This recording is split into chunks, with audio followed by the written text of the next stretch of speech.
Hey, hello everybody, and welcome to another Q&A for the San Francisco Indie Film Festival 2022. This is the Q&A for the program Documentary Glimpses, and we are very fortunate to have three fine filmmakers with us here from around the country. Hey guys, Hello. thanks for Hello. joining me. Hey, where are you guys calling from? I'll call you out individually, but right now just tell me where you're calling from. Ahad, where are you calling from? I'm in New Jersey right now. Obadiah I'm in downtown Baltimore, Maryland. and Harag. And I'm in Los Angeles in Pasadena. And that was also to have me practice your names, so forgive me if I mispronounce them throughout this Q&A. Real quick, can you go back and introduce yourself quickly and what your role was in the film, and briefly state your film? Not a long-winded pitch, just a quick overview of what short you made and what was it about. Harag, if you'd start, please. Yeah, sure. My name is Hudog. I'm the director and producer of In Search of Boozers and Schmucks. And basically, I don't know if you guys see this, but this is what my film is about. It's about trading cards. And this is very appropriately getting You got to put it in front of your face, I think. yeah, blurred out right now. Yeah. Yeah. So this is a funny card, and we could talk about it. And you see, this is the Cal Ripken card. I'm sorry, the Bill Ripken card in the film. And my film is about, I'm a sports collector when it comes to sports cards. And one day I came across the story of a guy named Joshua Morris. And Joshua is a sweetheart of a guy. He collects cards of a certain kind. They're not fancy cards like a lot of people collect Michael Jordan rookies, Tom Brady cards. He collects funny cards. So anything that has something funny on it, or if the player has a funny name, the athlete has a funny name specifically. So that's what the short is about. Great, thank you. Obadiah, how about you? Introduce yourself and your film, please. Absolutely. Hello, everyone. I'm Obadiah Baker, and I was previously the director of arts and culture in New York City, and I was tasked to put together a event for Pride Month for Audubon Hall. So there, I had the idea of like, what, we should do a ball and do like a really big ball, and I've never did like an actual ball before, and I didn't even know what the components were. So I met the acquaintance of a person by the name of Jackie Dupree, whose real name is James Cole, a famous drag queen in New York City, who does a lot of shows at Stonewall. And what I did was I brought Jackie Dupree out to Audubon Hall to facilitate the Pride Brunch and Ball for a supportive housing facility in New York City. So Audubon Hall provides supportive housing for New York City's homeless community, and those who are also HIV positive. So a lot of people within that actual particular building, again, also identify as LGBTQ. And so again, the Audubon Hall Pride event every single year is the biggest one that they have at the facility. And so what I did was I brought them together to tell the story of not only the ball, but also Vogue dancers as well. So. Cool. Excellent. Cool. Thank you. And Ehud, what was your film about? Introduce yourself, please. Hey there, my name's Ehud Sofer. The film that I worked on is called At Eye Level. It was a major collaborative project in which several people from around the world followed a paraplegic individual in several countries around the world. And my segment, so I'm only one of the 6 or 7 people here representing it, but my segment was in New York City, following an individual named Kamel in a wheelchair. Got it. And so you were the director of your portion in New York City. Exactly. Cool. And so how did you get invited to be part of that project? The producer of it, Moro, I have a working relationship with him. Got it. And it was entirely shot on GoPros, right? Exactly, yeah. And how about the other two of you? How did you what did you film your projects on?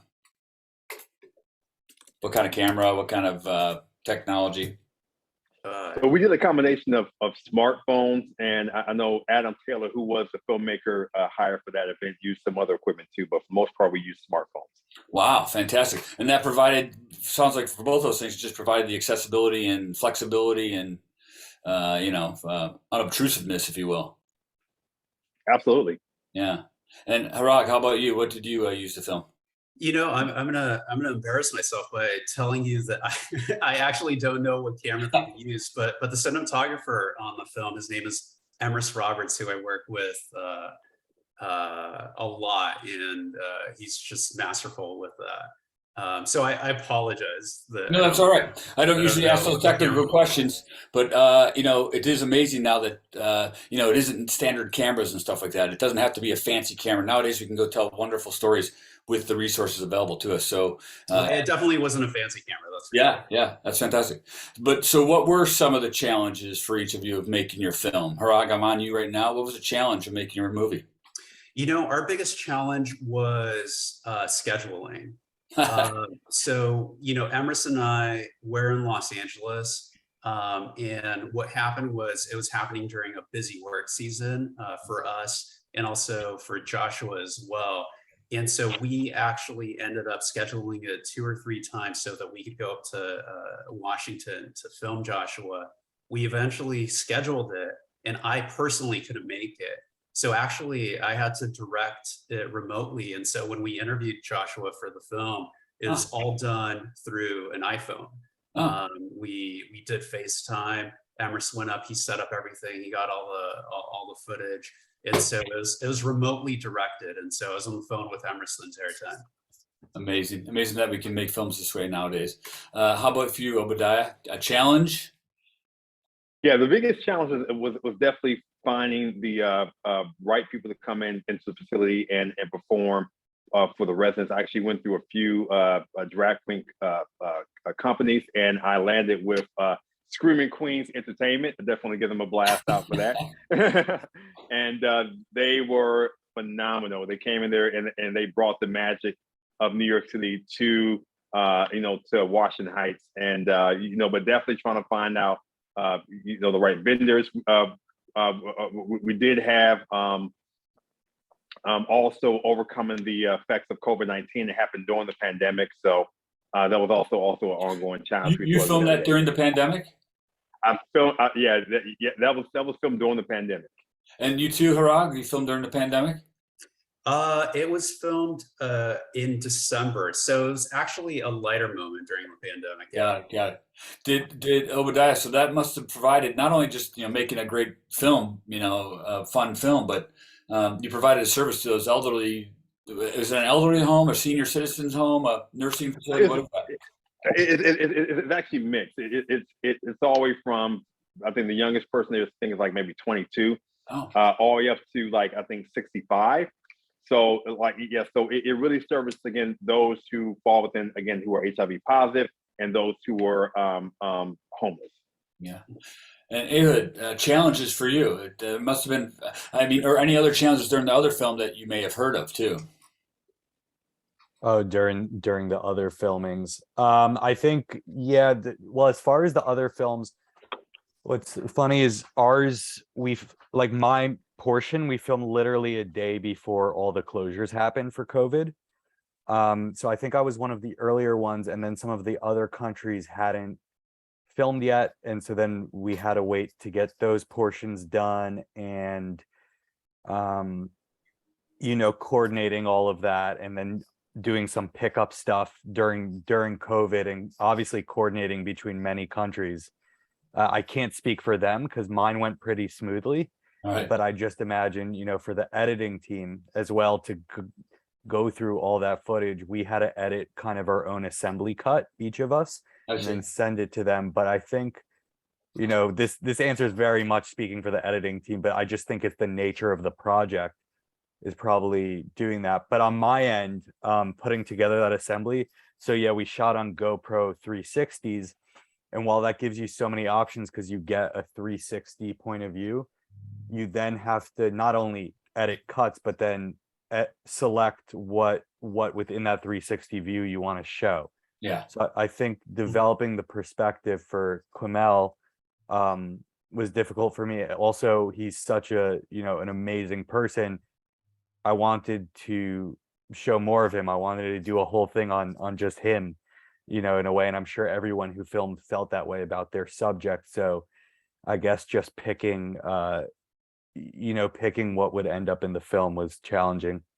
Now, did you know your subject, or did they assign you to follow them? And what kind of relationship evolved from filming? How many days, and did you get closer to him? And what was it like living in his world for the duration of filming? Yeah, so everyone had to go out and get their subject. We weren't assigned. Some people, I believe, knew theirs. For me, I went through certain connections and reach out to different people. And he was actually someone, who a professor of mine who worked in the disability field. Her name's Alice Elliott. She's very big in the documentary scene. She knew. And yeah, it was only 2 days of filming, and then we did a pickup shot, later during the pandemic. But I do feel that I grew very close with him, and I followed him through his daily routine and a lot more stuff. Like I thought we went to a hookah bar together. He showed us what it's like when he goes swimming and stuff like that. And we had a lot of deep conversation. So I do think that is a very, a part that doesn't really get seen on camera, is how, this is not a narrative film. It's like you create a relationship with the Yeah. people you're filming. So Yeah, all these films in this program evoked that out of me. This, just feelings, if you will, and relationships. It's quite amazing, all the variety of films here. But we definitely get in the world of these subjects. Harag, just like your sports card collector, it's like it felt like he was our buddy, or our neighbor. And Obadiah, it's like also we could feel the joy of both the performer and the elderly, the residents. Talk about that a little bit. What was Harag? What was it like? Working with your subject. Well, Joshua is exactly that. I mean, he feels like your buddy because, partially it's two things. Partially, I think it reflects all of us. If in your youth you ever collected sports cards, or you were ever into sports, I think that he represents that portion of us. And then number two, the guy is just such a nice guy, right? He collects sports cards that are funny in nature because a lot of people don't do it. What a lot of people do is they collect the most awesome, the most expensive cards out there. And that's not what his approach is. And so he has sort of like an everyday man's approach to that, and that's who he is. And he just represents, I think, not only the average person, but the best type of person, right? Yeah. And so, and you could see that, and it's all about emotion for him. It's all about friendship for him. And really, in the last portion, he talks about his family. He talks about his son specifically. And so he really, one of the reasons why I was so attracted to this is I look for interesting stories, but I also look for inspirational stories. So not a lot of people could think that, something like sports cards, especially funny sports cards, could be inspirational, but really it's used as a bonding mechanism between him, his family, and that's just awesome. That's why I was attracted to the story. And also, a bonding mechanism that is it's the opposite of what the popular bonding mechanism. Like, it's not the most popular baseball cards or sports collections. It's the opposite. It's the unwanted ones, right? So to speak. It's fascinating. Yeah. And then Obadiah, how about you? Working with your subjects, did you find yourself getting close to Screaming Divas or to the residents of the facility? Absolutely, especially with Jackie Dupree. If definitely when you watch the documentary, it shows his character. What you see is what you get. He's such a lighthearted person. I mean, he's very, very lovable character. But one thing that it probably didn't show you that he's actually extremely, extremely tall. I think he's like 6'3". So he comes through the door, and then we're like, oh, this mountain of a person. And of course, he walks through, and he's not in costume. So he talks about a joke about how he first came to the hall, and Jasmine Perez, who was the director there, opened the door and she was like, "Okay, who are you? We're looking for Jackie." It's like, "I am Jackie." And then when he get all, as my Southern family would say, gussied up, as he gets all gussied up inside costume, he came out there and his voice was amazing. So just hearing that connection, hearing the stories. Also, Jasmine Perez, one thing I'll just say was very unique about her, learn about her story, is that she's actually connected with a lot of New York City's ballroom scene. And she was also in the TV show Pose on Netflix. I don't know if you know Pose TV show, and just knowing how all those things are connected was definitely an honor in working with them. And then the residents and one of the residents who also said that one of his best PPE, because they had like a PPE competition, who had the best personal protective equipment, and he said that his best PPE was getting vaccinated, and which was just like a great message at that time. So it was a wonderful experience. And it's amazing. You can just see the fun and the joy and just that they brought by performing for those people. The generosity they provided. It's just what an uplifting day for them, right? The people. Absolutely. I mean, you could just see it, how much fun they're having. And keep in mind that was the first time they ever had an event. Everything was closed down. That was their first event after being locked in for like over a year. So it was a joyous celebration, and what a celebration it was. Yeah, and much needed. I mean, in everyday life, and then especially at that moment in history, right? So did you guys want to evoke a feeling? Did you just go, "I got to capture this energy. There's something unique here about this individual," or did you intend to like evoke a certain feeling? I mean, because they all provide this feeling. Yeah. I'm still on you. Did you hope that? What do you hope audiences feel when they watch your movie? That's it. It's it. You actually said the word. The magic word was hope. Like the idea of that we are going. Everything's going to be all right. And regardless of your circumstance, we care about you. We love you. And what a great time to actually show love then during Pride Month. Yeah.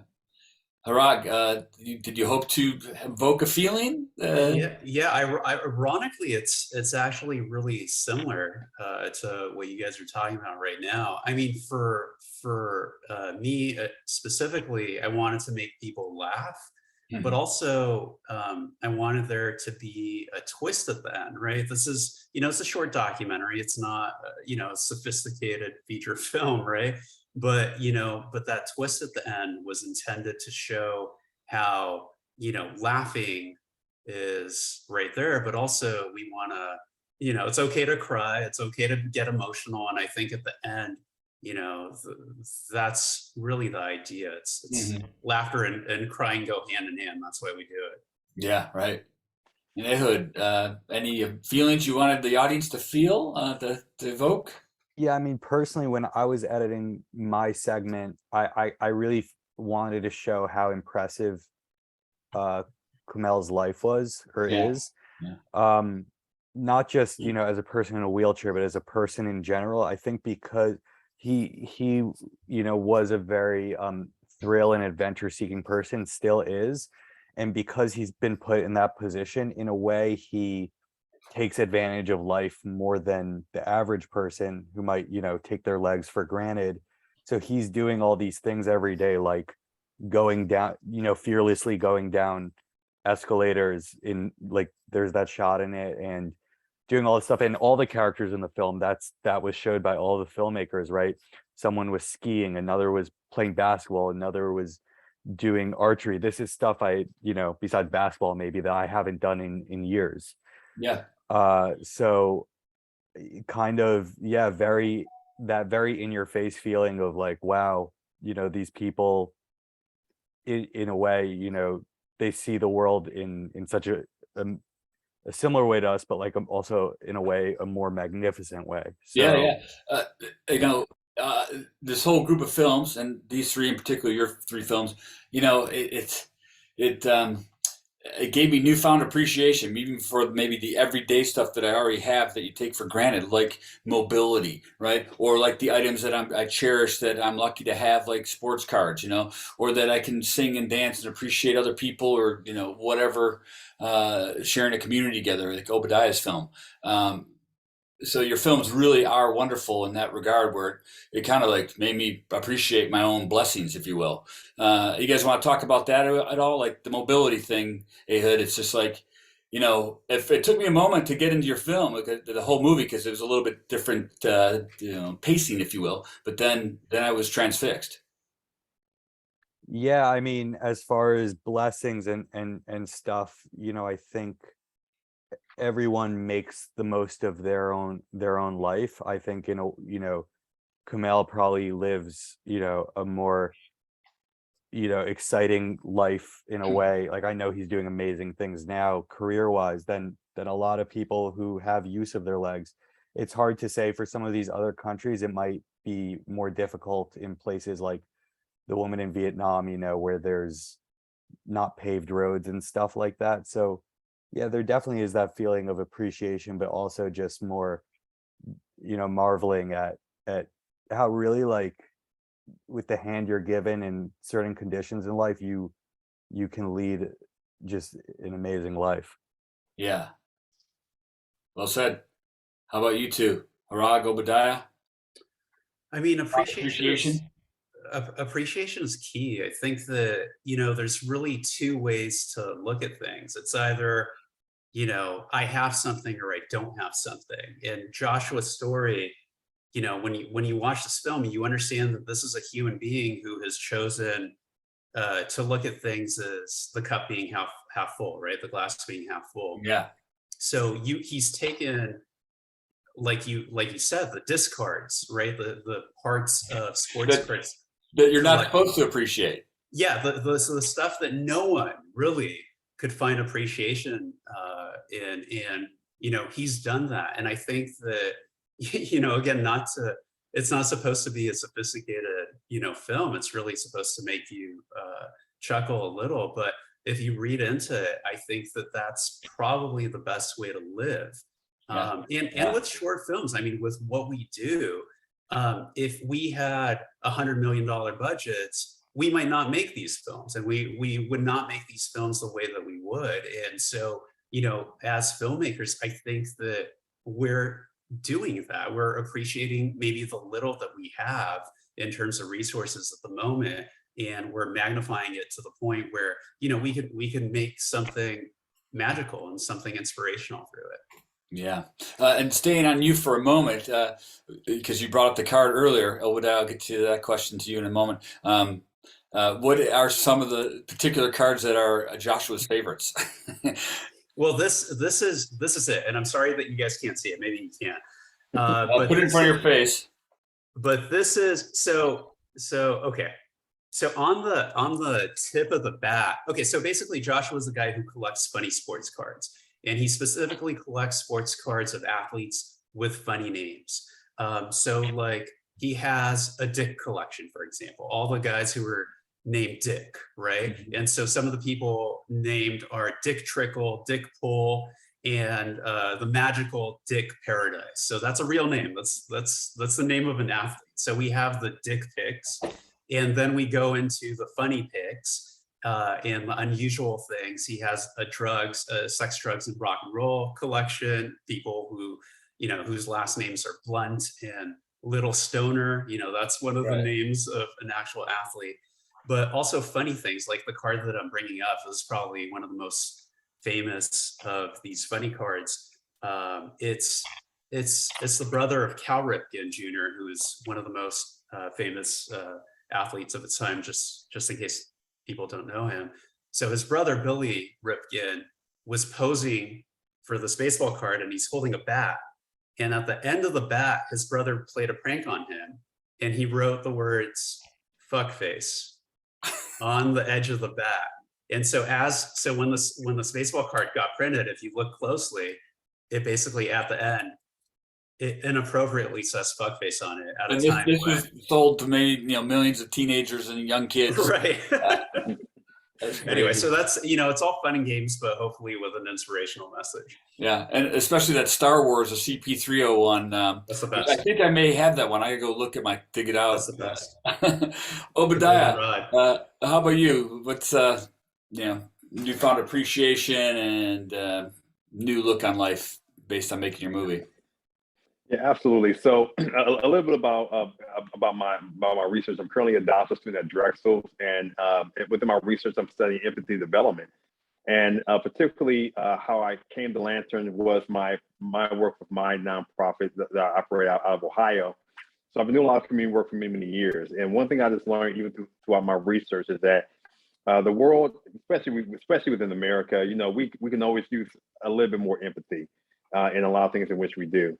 And in doing work with that particular organization, you do practice the idea of understanding their point of view and putting yourself in their shoes Mhm. and able to understand the situation. Not to just say that, oh, it's sad, but most importantly, just say, no, I want to get involved. I want to step into your world. Like understand your stories, hear your stories, highlight your stories, share your stories with the world. And one thing I'm going to say is just that the film not only being a part of this festival has reached countries around the world. This one documentary film, Yeah. and documentaries itself, has that potential to invoke those sense of empathy, which is why I always think that it's such a very, very important form of the actual genre itself. So absolutely, this experience taught me and keeps teaching me, the importance of engaging people who are from different backgrounds Yeah. and different situations, to just Yeah. see this other point of view, and then most importantly, just to share with others and empower others to just persevere regardless of what the circumstance is. And so Yeah. absolutely, that's exactly what this experience taught me. Yeah, well said. Great message. And that's so true. All three of your films, all the films in this program, definitely challenged the viewer, challenged me to take a look, to glimpse differently at other lives and other people and put ourselves in their shoes. So well said. We got to wrap this up soon. A couple more questions. Favorite scene, favorite filmmaking moment? Obadiah, I'm on you. Did you have a moment that stands out, an anecdote, favorite scene? Yes, my favorite scene out of the film is a scene with Octavia comes out and she sings, that song from The Greatest Show, which was The Greatest Showman, I think. It's This Is Me, and it was absolutely the highlight of the entire film. And again, you have to watch to see Octavia, who was one of the drag queens presentation. It was so memorable and so magical. Indeed memorable. I watched it months ago and I can still see it easily in my mind's eye. How about Harag? Favorite filmmaking moment, favorite scene, anecdotes? Well, I have, I'm a father. I have a 3-year-old and a 4-year-old. And so, my favorite scene is the moment where the film shifts, right? Where we go from fun and games into Joshua talking about his relationship with his son and his children specifically. So again, it's shifting the Right. motion, getting you to laugh, and then, it's okay to cry a little while you're, getting emotional. Yeah. That's my favorite moment. Sweet. Ehud, same question for you. I think my favorite, and I actually forget if this made the final cut, but definitely what made the final cut was the sports sequence showing them doing different sort of action sports and stuff. And there's one person, not in my segment, but who's in a basketball league and they're playing basketball together. And I think one knocks the other over, but then they help them up. Yeah.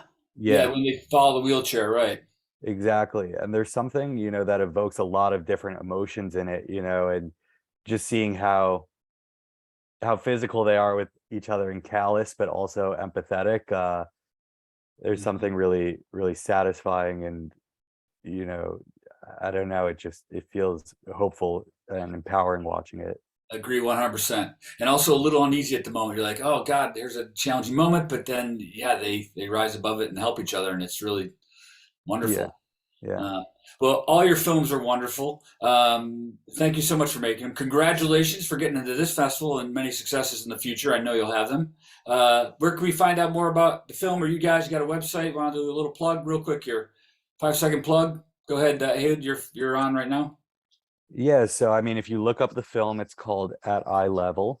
You could see the different festivals it's played at, see all the other directors who worked on it, the different subjects. Me, myself, my name is Ehud Sofer. I have an Instagram, EHUD_film. That's where you can find me. Thanks. Obadiah? You can definitely, you can find me online at www.tenderheartcrusades.com. Again, www.tenderheartcrusades.com. Again, you can find the film online. You can learn definitely a lot about Jackie Dupree online. I look forward to see you at the festival. Right on. Thank you. And Harag, last but not least, a little plug.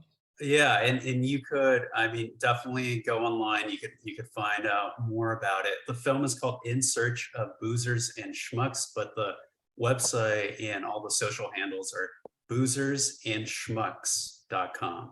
So boozerandschmucks.com. If you see the film, we could have named it all sorts of things. We could have titled the film completely differently, but I think at that point it would have been completely inappropriate. So we saw we had other names for the titles, other more hilarious names, but I think it would be a little too inappropriate. Well, thanks, guys. Sorry, Congratulations. I just want to cut in real quick. I should Sure. say beyond myself that the film wouldn't be possible, and it was made by Fidelio Films. That's the production company, and also with the help of the Swiss Paraplegic Center. I don't want to leave that out. So sorry to cut in. No worries. That's fine. Yep. Well, thank you. We appreciate Thank all you, of you Casey. submitting to our film festival. Congratulations on getting in. And it was a pleasure meeting you guys. Thanks for taking the time. Thank you. Thank you.